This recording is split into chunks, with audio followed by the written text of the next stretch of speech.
میں شاید 5 سال کا تھا۔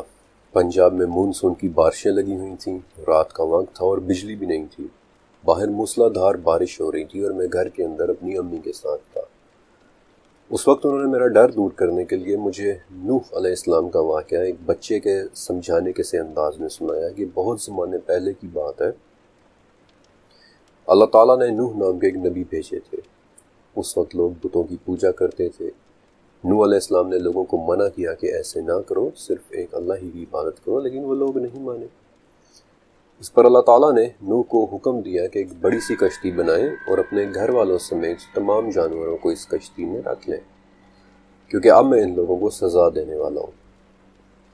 جب وہ کشتی بن گئی اور جانور اس میں چڑھ گئے تو آہستہ آہستہ بارش ہونا شروع ہوئی، جو دیکھتے ہی دیکھتے بہت تیز ہو گئی اور اتنی برسی کہ سارا شہر پانی سے بھر گیا، لیکن بارش پھر بھی نہیں رکی، یہاں تک کہ آہستہ آہستہ پوری دنیا بارش، طوفان اور سمندر میں ڈوب گئی۔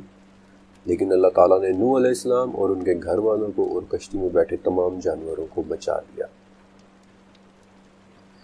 ایک 5 سال کے بچے کے لیے یہ بڑی فیسینیٹنگ کہانی تھی۔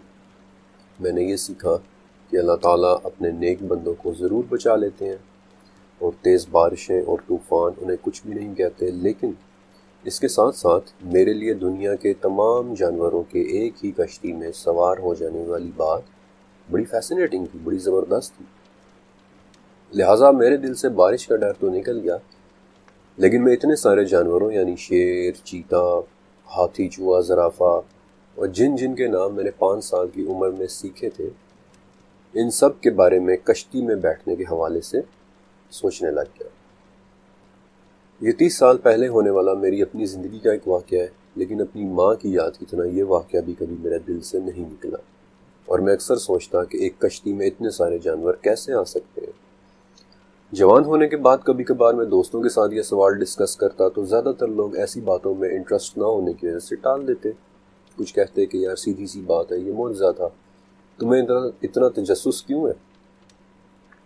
کچھ کہہ دیتے کہ فرقان ایسے سوالات نہیں پوچھا کرتے، گناہ ملتا ہے۔ میں خاموش تو ہو جاتا، لیکن آخر قرآن پاک میں نوح علیہ السلام کا ذکر 43 مرتبہ ہے، یعنی کہ تیسرے نمبر پر سب سے زیادہ ہے، تو ہر دفعہ قرآن پاک پڑھنے پر ان کی طرف توجہ جانا ضروری تھا۔ اب ایک سوال تو جانوروں کے متعلق تھا کہ ایک ہی کشتی میں سارے جانور کیسے پورے آ سکتے ہیں، اور دوسرا سوال یہ کہ ہم باقی قوموں کے عذابوں کے بارے میں بھی سنتے ہیں، پڑھتے ہیں کہ ان کی بستی پر عذاب آیا یا ان کے شہر پر عذاب آیا۔ تو پھر سوال یہ کہ نوح علیہ السلام کی مرتبہ پورے کے پورے روئے زمین پر کیوں عذاب آ گیا؟ اس سے پہلے کہ میں ان دونوں سوالوں کے جوابات آپ کے سامنے رکھوں، پہلے آپ حضرت نوح علیہ السلام کے بارے میں جان لیں کہ وہ کون تھے اور وہ کیا کہتے تھے۔ حضرت نوح علیہ السلام حضرت ادریس علیہ السلام کے بیٹے متوشلح اور پھر ان کے بیٹے لامک کے بیٹے تھے۔ نوح علیہ السلام وہ پیغمبر ہیں جن کا نام اولو العزم انبیاء میں شامل ہے، اور ان کے نام پر پوری ایک سورت ہے، سورہ نوح۔ قرآن پاک میں ان کا نام 43 مرتبہ ذکر ہے، اور سورہ اسراء میں اللہ تعالیٰ نے انہیں اپنے بڑے ہی شکر گزار بندے کے طور پر ڈکلیئر کیا ہے۔ سورہ آل عمران کے مطابق اللہ تعالیٰ نے ان کا ذکر آدم اور ابراہیم کے ساتھ کرتے ہوئے بتایا کہ نوح کو تمام جہاں کے لوگوں میں سے چن لیا گیا تھا، اور پھر سورہ صافات میں اللہ تعالیٰ نے ان پر تمام جہانوں میں سلامتی بھی بھیجی ہے۔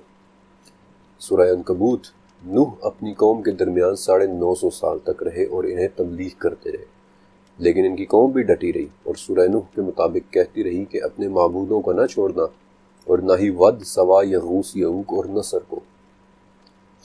اور جب ان صدیوں کے سمجھانے کے باوجود بھی وہ لوگ نہ سمجھے تو نوح علیہ السلام نے ایک دعا مانگی جو سورہ نوح میں لکھی ہوئی ہے کہ اے اللہ، میں نے انہیں دن رات تیری طرف بلایا ہے، لیکن میرے بلانے سے یہ اور زیادہ بھاگنے لگے ہیں۔ میں نے جب بھی انہیں بلایا، انہوں نے اپنے کانوں میں انگلیاں دے لی اور اپنے کپڑوں کو اوڑھ لیا۔ میں نے انہیں اونچی آواز میں بھی بلایا اور چپکے چپکے بھی بلایا۔ اور پھر اس طویل دعا میں نوح علیہ السلام اپنی کوششوں کا ذکر کرتے ہیں اور پھر دعا مانگتے ہیں کہ اے میرے پالنے والے، تو روئے زمین پر کسی کافر کو رہنے والا نہ چھوڑ، اور اگر تو چھوڑ دے گا تو یہ تیرے اور لوگوں کو بھی گمراہ کریں گے، اور یہ صرف اور صرف فاجر کفار ہی پیدا کریں گے۔ اور پھر سورہ ہود میں اللہ کی اس وحی کا ذکر ہے کہ جو اس دعا کے نتیجے میں پھر حضرت نوح علیہ السلام کی طرف بھیجی گئی تھی کہ آپ کی قوم میں سے جو ایمان لا چکے سو لا چکے، اب ان کے علاوہ اور کسی نے ایمان نہیں لانا، لہٰذا آپ ہماری وحی سے ہماری آنکھوں کے سامنے ایک کشتی تیار کریں۔ اور سورہ مومنون میں اس وحی کا باقی حصہ ہے جس کے مطابق نوح علیہ السلام کو حکم دیا گیا کہ جب ہمارا حکم آ جائے اور تنور ابل پڑے تو اس میں ہر قسم کے جانوروں کا ایک ایک جوڑا رکھ لیں، اور یہی حکم انہی الفاظ کے ساتھ سورہ ہود میں بھی ہے۔ حضرت نوح علیہ السلام کی اس کشتی کی ایگزیکٹ لمبائی اور چوڑائی میں تو تھوڑا سا اختلاف ہے، لیکن ابن عباس رضی اللہ تعالیٰ عنہ کے مطابق وہ کشتی 1200 گز لمبی، 600 گز چوڑی اور 30 گز اونچی تھی، یعنی کہ تقریباً 1 کلومیٹر لمبی اور آدھا کلومیٹر چوڑی، اور اس کی 3 منزلیں تھیں۔ سب سے نچلی منزل میں درندے اور وحشی جانور رہتے تھے، یعنی کہ پریڈیٹرز۔ اس کی درمیانی منزل انسانوں کے لیے تھی اور سب سے اوپر پرندے تھے، اور اس کشتی کی ایک سائڈ پر ایک دروازہ تھا کہ جو ڈھکن کی طرح بند ہو جاتا تھا، اور ابن عباس ہی کے مطابق اس کشتی میں سب سے پہلے پرندے اور پھر جانوروں کو داخل کیا گیا، اور جانوروں میں بھی سب سے آخر میں گدھا داخل ہوا تھا۔ جب وہ کشتی تیار ہو گئی اور سورہ ہود کے مطابق اللہ کا حکم آ پہنچا اور تندور ابلنے لگ گیا، یعنی کہ زمین سے پانی نکلنے لگ گیا، اور نہ صرف یہ پانی زمین سے نکل رہا تھا بلکہ سورہ قمر کے مطابق آسمان کے دروازے بھی ایک زوردار بارش سے کھول دیے گئے تھے۔ بالآخر دونوں پانی مل گئے اور ایک عظیم سیلاب کا آغاز ہوا۔ یہ بارش اس طرح سے برس رہی تھی کہ زمین نے آسمان کو کبھی اس طرح سے برستے ہوئے نہیں دیکھا تھا، اور نہ ہی وہ پھر کبھی برستا دیکھے گی۔ وہ آسمان اس طرح برس رہا تھا کہ جیسے کسی نے مشکیزوں کے منہ کھول دیے ہوں، اور زمین سے پانی اس طرح سے ابل کر نکل رہا تھا کہ جیسے کسی نے زمین کی ہر تراڑ اور ہر سوراخ کو کھول دیا ہو۔ تفسیر ابن ابی حاتم میں امام مالک زین بن اسلم سے روایت کرتے ہیں، جو کہ تابعی تھے، کہ لوگ اس پانی اور طوفان سے بچنے کے لیے محفوظ جگہوں پر چڑھنا شروع ہو گئے تھے، یہاں تک کہ تمام خشک جگہیں لوگوں سے بھرنا شروع ہو گئی۔ تفسیر ابن جریر میں حضرت عائشہ رضی اللہ تعالیٰ عنہا سے ایک روایت ملتی ہے کہ اس بڑھتے ہوئے پانی کی وجہ سے ایک عورت کو اپنے بچے کے لیے بہت خوف آیا، اور وہ اسے لے کر پہاڑ کی طرف بھاگی، لیکن پانی بھی لگاتار بڑھتا چلا جا رہا تھا اور دھیرے دھیرے اس ماں کی گردن تک پہنچ گیا، لیکن اس نے بھی بےتاب ہو کر اپنے بچے کو دونوں ہاتھوں میں اٹھا کر اپنے سر سے اوپر کر لیا، لیکن پانی بڑھتا رہا اور وہ دونوں اس میں غرق ہو گئے۔ اور حضرت عائشہ رضی اللہ تعالیٰ عنہ کہتی ہیں کہ اگر اس دن کافروں میں سے کسی ایک پر رحم ہونا ہوتا تو اس بچے کی ماں پر رحم ہوتا۔ واللہ عالم۔ نوح علیہ السلام نے ایمان رکھنے والوں کو کہا کہ اس کشتی میں بیٹھ جاؤ، اب اللہ ہی کے نام کے ساتھ اس کا چلنا اور ٹھہرنا ہے۔ سورہ ہود کے مطابق وہ کشتی انہیں لے کر پہاڑوں جیسی موجوں اور لہروں میں جا رہی تھی۔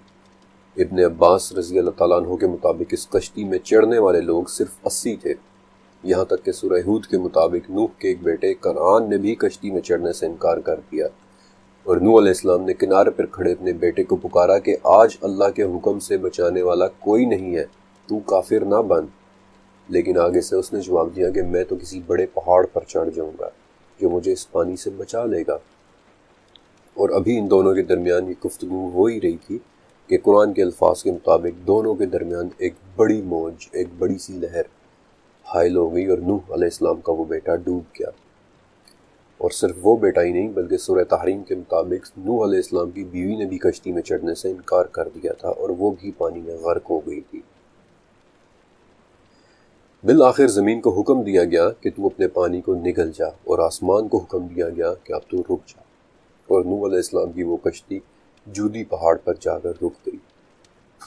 نوح علیہ السلام کے اس سیلاب کا ذکر انجیل میں بھی ہے، عراق میں کھدائی کے دوران 4700 سال پرانی تختیوں میں بھی ہے، جسے آج ہم ایپک آف گلگمیش کہتے ہیں۔ بلکہ چوتھے چیپٹر کے اندر میں نے آپ کو ایک ایسی تختی دکھائی تھی جس میں پوری کی پوری ٹیبلٹ پر اس عظیم سیلاب کا واقعہ لکھا ہوا ہے، اور آگے چل کر میں آپ کو پوری دنیا میں سے ایسے ثبوت دکھاؤں گا کہ جہاں آپ کو اس بڑے سیلاب کے ٹریسز ملیں گے۔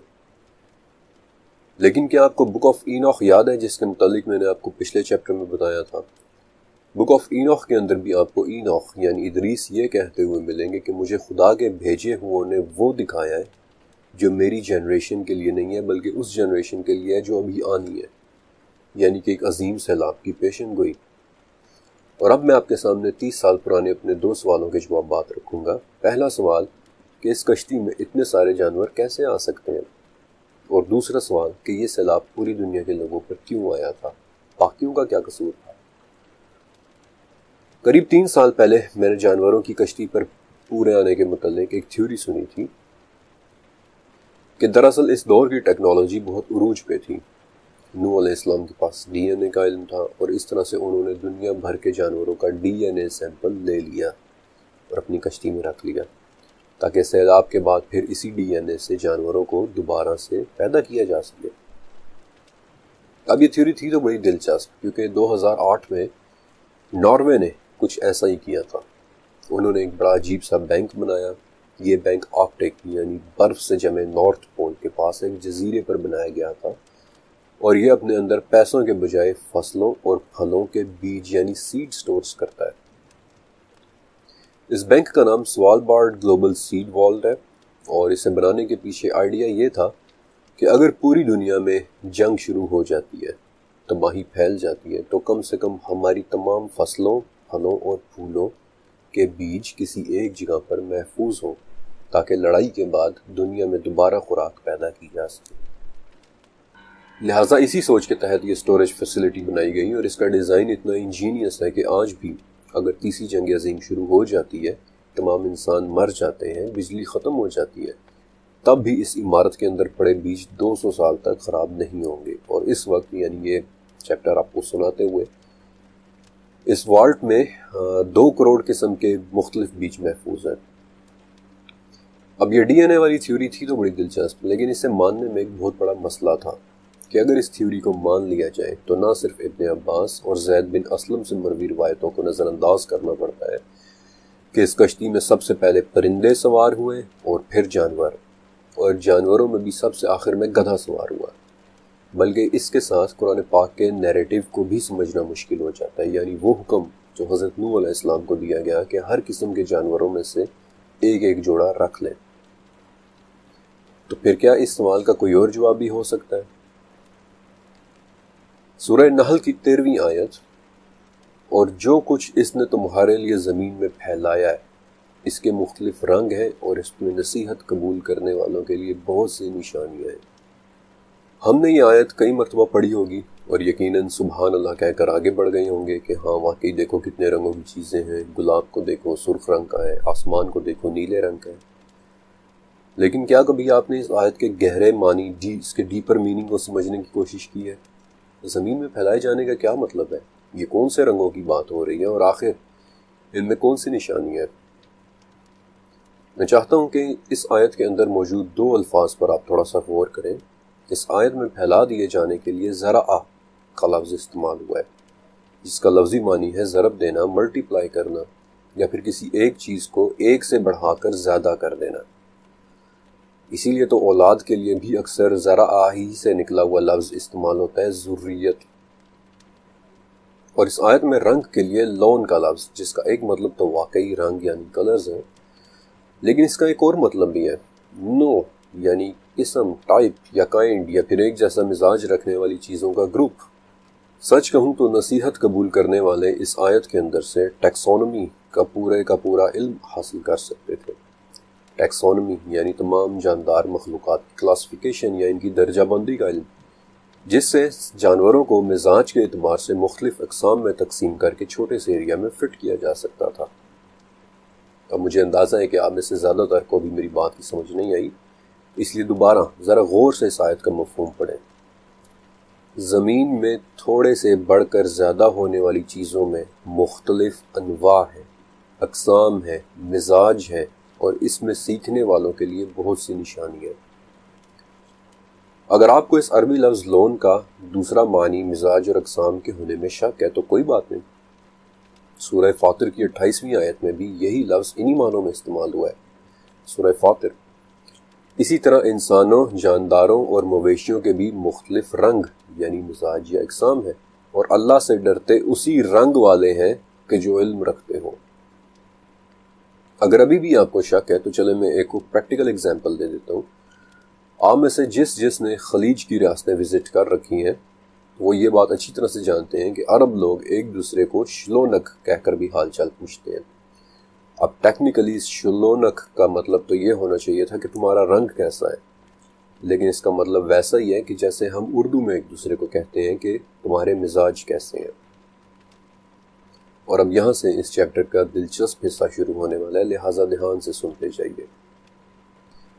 سورہ ہود اور سورہ مومنون میں نوح علیہ السلام کو ایک جیسے الفاظ کے ساتھ ایک ہی حکم ملا ہے کہ تمام جانداروں کی زوج میں سے ایک ایک جوڑے کو کشتی میں سوار کر لیں اور اپنے گھر والوں کو بھی۔ اس لفظ زوج کے متعلق تو میں آپ کو تھوڑا آگے چل کر بتاؤں گا، لیکن اس سے پہلے ایک بڑا سوال کہ دنیا بھر کے جانداروں میں سے ایک ایک جوڑا کیسے سلیکٹ کریں۔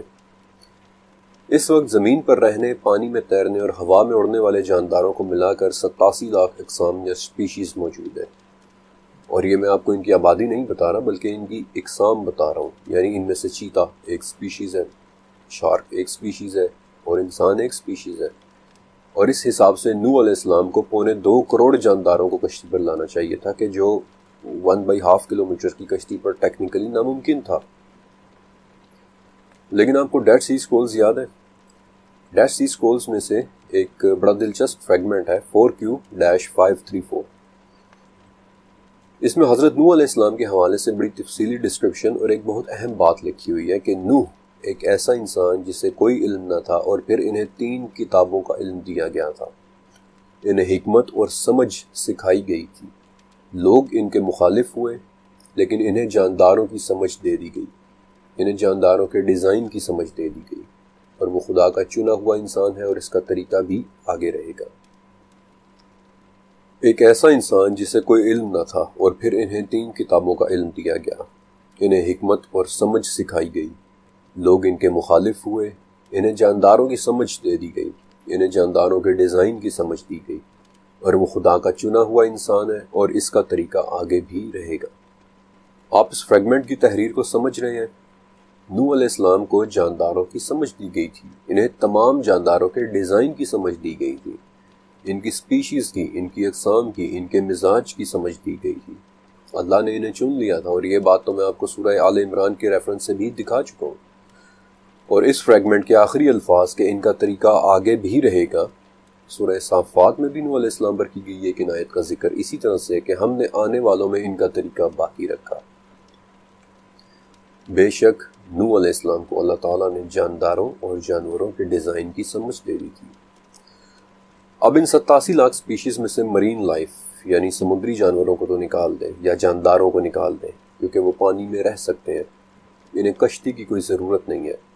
اور اس طرح مخلوقات کا ایک بہت بڑا حصہ تو ویسے ہی نکل گیا، کیونکہ سمندروں کے اندر ابھی تک ہم نے چھوٹے سے پلانکٹن سے لے کر دنیا کے سب سے بڑے جانور یعنی بلو ویل تک کی 2 لاکھ سپیشیز دریافت کر لی ہیں، اور ایک اندازے کے مطابق 20 لاکھ سپیشیز کا دریافت ہونا بھی باقی ہے۔ لہٰذا ان 87 لاکھ میں سے جانوروں کا ایک بہت بڑا حصہ ویسے ہی کم ہو جاتا ہے۔ اگر آپ نے کبھی سمندروں کے اندر کورل ریف کی فوٹیجز دیکھی ہوں تو اس میں سب کچھ زندہ سپیشیز ہوتی ہے، یہاں تک کہ جنہیں آپ پودے اور پتھر سمجھ رہے ہوتے ہیں وہ بھی زندہ ہوتے ہیں، اور انہیں کورلز کہتے ہیں۔ دوسری چیز حشرات الارض یعنی کہ کیڑے مکوڑے، کیا انہیں بھی کشتی پر رکھنا تھا؟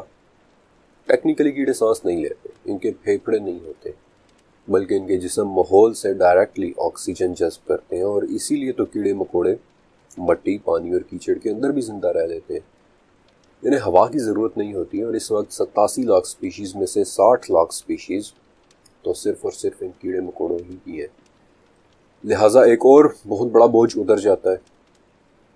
لیکن اگر مان بھی لیا جائے کہ ان کیڑے مکوڑوں کو بھی کشتی کے اندر رکھنا تھا، تو 1 کلومیٹر بائی 1/2 کلومیٹر کی کشتی میں کیڑوں کے سائز کے جانداروں کا آنا بہت زیادہ جگہ نہیں لیتا تھا۔ اور اب ہمارا اہم سوال کہ جانور کشتی میں کیسے پورے آئے، اور ان 2 آیات میں ملی ہدایات کو آپ اپنے ذہن میں رکھیں کہ تمام مخلوقات کی انواع ہیں، مزاج ہیں، سپیشیز ہیں، اور حکم یہ ہے کہ ان میں سے ہر ایک کی زوج کو لینا ہے۔ اور اب اس پوائنٹ سے آگے میں آپ کو ٹیکسونومی کے علم کے متعلق کچھ بتانا چاہتا ہوں۔ بائیولوجی میں اس دنیا کی تمام سپیشیز کو مختلف کیٹیگریز میں رکھا جاتا ہے، اسے جانداروں کی رینکنگ کرنا کہتے ہیں اور اس علم کا نام ٹیکسونومی ہے۔ ٹیکسونومی کا لفظ یونانی لفظ ٹیکسس سے نکلا ہے، جس کا مطلب ہے چیزوں کو رینک کرنا یا پھر ارینج کرنا۔ تو جب جانداروں کو ان کے ڈیزائن اور مزاج کے اعتبار سے رینک یا ارینج کرنا ہو تو کچھ اس طرح سے اسٹڈی کی جاتی ہے کہ سب سے پہلا رینک لائف کا ہے، یعنی سب سے پہلے تو یہ دیکھا جاتا ہے کہ کسی چیز میں زندگی ہے بھی یا نہیں، اور اگر اس میں زندگی ہے تو وہ ایک جاندار ہے اور اس پر ٹیکسونومی کا علم لاگو ہوگا، اب چاہے وہ جاندار دیکھنے میں کیسا ہی کیوں نہ ہو۔ دوسرا رینک ہے ڈومین، یعنی کہ وہ جاندار ایک خلیے والا ہے یا اس کے جسم میں ایک سے زیادہ خلیے ہیں۔ اب ایک خلیے والے جاندار تو مثلا بیکٹیریاز وغیرہ ہوتے ہیں، لیکن میں اور آپ زیادہ تر ایک سے زیادہ خلیے والے جانداروں سے واقف ہیں، کیونکہ روزمرہ زندگی میں ہمیں وہی نظر آتے ہیں، بلکہ ہم خود بھی ایک سے زیادہ خلیوں والے جاندار ہیں۔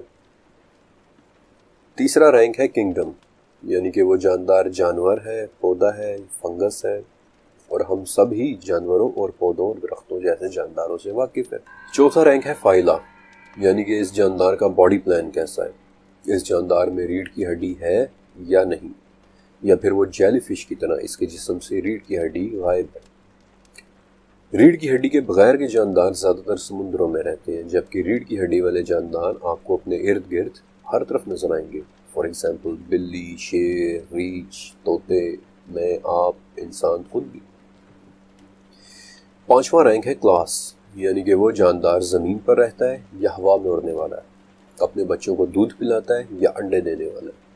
اور اس رینک کی ایک بہت مشہور کلاس میملز ہے۔ ہم انسان بھی میملز ہیں اور جانداروں کی اسی کلاس سے تعلق رکھتے ہیں، یعنی اپنے بچوں کو دودھ پلانے والے جاندار۔ چھٹا رینک ہے آرڈر، یعنی کہ وہ جانور سبزی کھانے والے اونٹ، بکری، گائے یا زرافے کی طرح کھروں والا ہے، یا پھر گوشت خور اور پنجوں والے شیر یا ریچھ کی طرح ہے۔ اس وقت جانداروں میں 26 مختلف اقسام کے آرڈرز ہیں۔ ساتواں رینک ہے فیملی، یعنی کہ زوج، اور اسی رینک کو آپ نے ذہن میں رکھنا ہے۔ زوج یا فیملی میں وہ تمام جاندار آتے ہیں جو ایک جیسے فیچرز رکھتے ہوں، مثلا کتا، بھیڑیا، لومڑی، گیدڑ، یہ سب جانور معمولی فرق کے ساتھ تقریباً ایک ہی جیسی خصلت رکھتے ہیں، اور اسی لیے یہ چاروں جانور ایک ہی فیملی سے تعلق بھی رکھتے ہیں، کینیڈائی فیملی۔ اور یہ الفاظ شاید آپ نے کبھی نیشنل جیوگرافک پر سنے بھی ہوں گے، اور یہی وہ رینک ہے جو ہمیں کشتی پر موجود جانوروں کو سمجھنے میں مدد دے گا۔ آٹھواں رینک ہے جینس، یعنی کہ وہ تمام جانور جو ایک دوسرے سے بہت ہی قریبی تعلق رکھتے ہیں، مثلا ٹائیگر، پہاڑی چیتا، برفانی چیتا وغیرہ۔ یہ تینوں ایک ہی جینس یعنی پینتھیرا سے تعلق رکھتے ہیں، اور مجھے پورا یقین ہے کہ یہ لفظ جینس آپ نے اسکول میں پڑھ رکھا ہوگا۔ اور بالکل آخری رینک ہے اسپیشیز، یعنی کسی خاص قسم کی خصوصیت رکھنے والے ایک قسم کے جانور، مثلا کتا ایک سپیشیز ہے، برفانی ریچھ ایک سپیشیز ہے، گھوڑا ایک سپیشیز ہے۔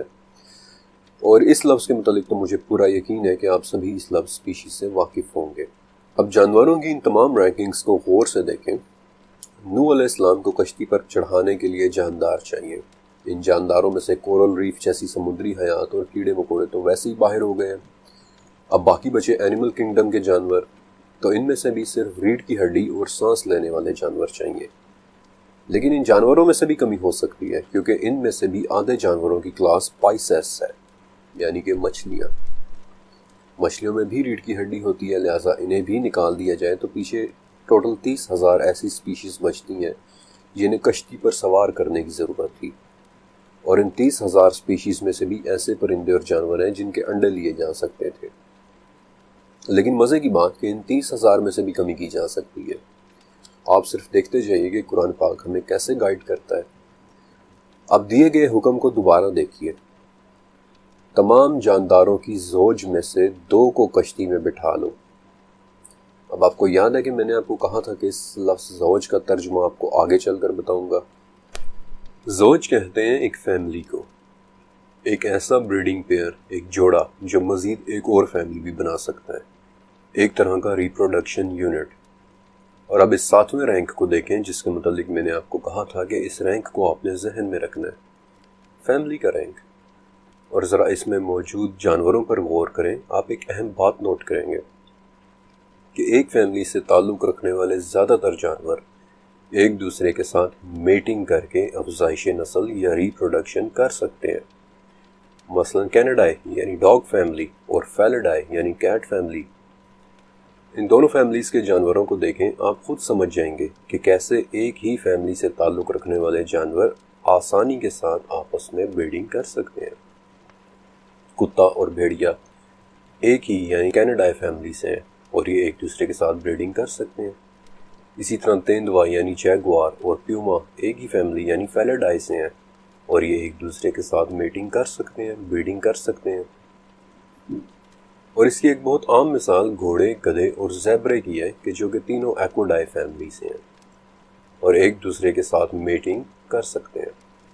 خچر کے بارے میں آپ سبھی جانتے ہیں کہ جو گھوڑے اور گدھے کی میٹنگ کا نتیجہ ہے، اور صرف چند ہی سال پہلے لائن اور ٹائیگر ان دونوں کی میٹنگ سے بالکل ایک نئی سپیشیز دیکھنے میں آئی تھی، جہاں ایک ہی فیملی یعنی فیلیڈائی کے دو سپیشیز یعنی ببر شیر اور بنگال ٹائیگر کی بریڈنگ سے ایک نئی سپیشیز بنی اور اس نئی سپیشیز کو لائگر کا نام دیا گیا۔ آسان ترین الفاظ میں حضرت نوح علیہ السلام کو حکم ہوا کہ تمام جانوروں کی زوج میں سے ایک ایک جوڑا کشتی پر سوار کر لیں۔ ایک ہی زوج کے جانور، ایک ہی فیملی کے جانور، کیونکہ ایک فیملی کے جانور آپس میں ملٹی پلائی کر کے آگے کئی سپیشیز بنا سکیں گے۔ اس ٹیکنیک سے کشتی پر جانوروں کی حیران کن حد تک کم تعداد سوار ہوتی اور بڑی محنت اور محتاط کیلکولیشنز کے بعد یہ نتیجہ نکلتا ہے کہ کشتی پر سوار ہونے والے تمام جانوروں یعنی میملز دودھ پلانے والے جانور، برڈز یعنی پرندے، ریپٹائلز یعنی رینگنے والے جانور اور ایمفیبینز یعنی کہ وہ جانور جو پانی اور کشتی دونوں میں رہتے ہیں، ان سب کو ملا کر ٹوٹل 7,000 مختلف جانوروں کو کشتی پر سوار کرنا تھا، جن میں سے بہت سے جانور ہیں، بہت سو کے انڈے بھی ہیں، اور انجیل سے ایک بات پتہ چلتی ہے، ایک ایڈیشنل بات، کہ جانور جوان، کم عمر اور صاف ہونے چاہیے۔ اور یہ بات سمجھ میں بھی آتی ہے کیونکہ جوان اور کم عمر جانوروں کا مطلب ہے چھوٹی جگہ میں زیادہ جانور پورے آ سکتے تھے، ان کی افزائش نسل کے چانسز زیادہ ہونے تھے، ان سے پڑنے والی گندگی کم ہونی تھی۔ البتہ صاف جانوروں کا کیا مطلب ہے؟ اس ٹاپک پر میں اس چیپٹر کے آخری حصے میں بات کروں گا۔ اب یہاں ذہن میں چند سوالات بھی پیدا ہوتے ہیں، جن میں سے ایک سوال یہ ہے کہ یہ جانور کھاتے کیا تھے؟ چلیں، سبزی خور جانوروں کے لیے تو اجناس کا ایک سٹاک رکھا جا سکتا تھا، لیکن گوشت خور جانوروں کا کیا بندوبست ہوتا؟ اب اس سوال کے جواب کے لیے میں تھوڑی دیر کے لیے آپ کو نوح علیہ السلام کی کشتی سے نکال کر ایک ہنٹر گیدرر سوسائٹی میں لے کر جانا چاہتا ہوں، آج سے 10,000 سال پہلے کی دنیا، جب یورپ کے مختلف حصوں میں لوگ جنگلوں اور وادیوں میں چھوٹے چھوٹے گاؤں بنا کر رہا کرتے تھے، اور ان گاؤں میں 2 ہی قسم کے کام ہوتے تھے، 2 ہی جابز ہوتی تھی، یا تو آس پاس کے جنگل سے پھل اور جڑی بوٹیاں اکٹھی کر لو یعنی کہ گیدرر بن جاؤ، یا پھر گھنے جنگل میں جا کر ہرن یا بائسن کا شکار کر کے خوراک کا بندوبست کرو یعنی ہنٹر بن جاؤ، شکاری بن جاؤ۔ اور یہ وہ وقت تھا کہ جب انسان نے گوشت کو نمک لگا کر محفوظ کرنا شروع کیا، یعنی آسان الفاظ میں سالٹڈ میٹ، کہ جسے ایک لمبے عرصے تک سٹور کیا جا سکتا ہے۔ انفیکٹ بجلی اور فریج کے استعمال سے پہلے یہ پریکٹس ہمارے پاکستان میں بھی کافی عام تھی کہ گوشت کو نمک لگا کر خراب ہونے سے محفوظ کر لیا جاتا تھا۔ اور دوسری بات یہ ہے کہ یہ کشتی کوئی کروز شپ نہیں تھا کہ جس میں آپ کو بہترین قسم کے کھانے اور خوراکیں میسر ہوتی۔ یہ اللہ کے عذاب سے بچنے کے لیے ایک سروائیول شپ تھا، ایک قسم کا کارگو شپ، اور سورہ عنکبوت میں اس کشتی کے لیے سفینہ کا لفظ ہی تو استعمال ہوا ہے، سفینہ یعنی کہ کارگو شپ۔ اور جتنے بھی کارگو شپس ہوتے ہیں ان پر خواہشات والی نہیں بلکہ ضروریات والی چیزیں رکھی جاتی ہیں۔ اب اگر آپ میری اتنا سوچ رہے ہیں تو آپ کے ذہن میں ایک اور سوال بھی آنا چاہیے کہ اگر اس کشتی پر 7,000 مختلف سپیشیز کے جانور سوار ہوئے جبکہ آج لاکھوں سپیشیز زندہ ہیں، تو صرف چند ہزار سالوں میں 7,000 سے لاکھوں سپیشیز کیسے پیدا ہوگی؟ چلے میں آپ کا دماغ تھوڑا سا اور چکرا دیتا ہوں کہ آج جتنی بھی سپیشیز زندہ ہیں ان میں سے بہت ساری سپیشیز تو اس کشتی پر تھی ہی نہیں۔